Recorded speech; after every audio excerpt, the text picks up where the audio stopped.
Over the last year, security and data leaks of the National Security Agency have shown the American public the wide expanse of government surveillance on American citizens, especially concerning their emails, texts, and personal information online.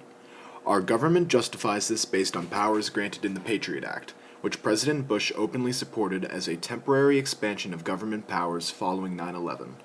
However, both he and the current incumbent Barack Obama renewed the Patriot Act and continued collecting information on millions of Americans.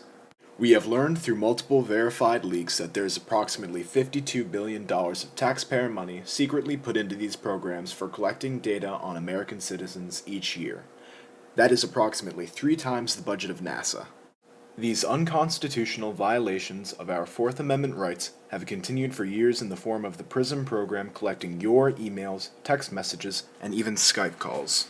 This information has become available to the public by the brave actions of Edward Snowden, a former NSA and CIA employee who showed the American public the expanse of the American government, spying on not only millions of its own citizens, but on the citizens in countries such as England, Germany, Brazil, and many others.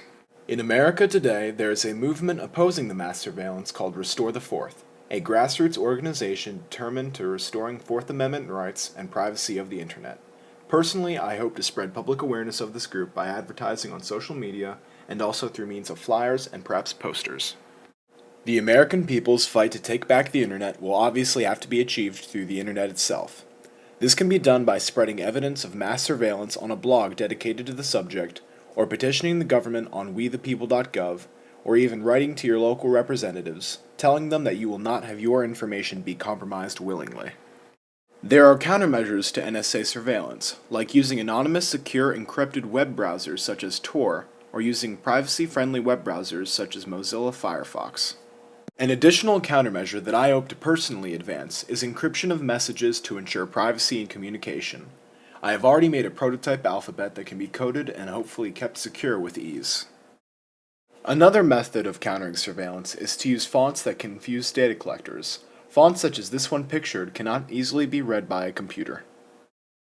Restoring Fourth Amendment rights relates to the progressive era in the sense that a main staple of the progressive movement was empowering the American populace. From going after corrupt politicians to pushing for direct primaries, they increased the power of the American citizen. Progressivism protected the average American. If they were around today, the progressive reformers of the early 20th century would have strived to abolish the expensive and intrusive act of a government spying on its own citizens and would empower the American working citizen once again.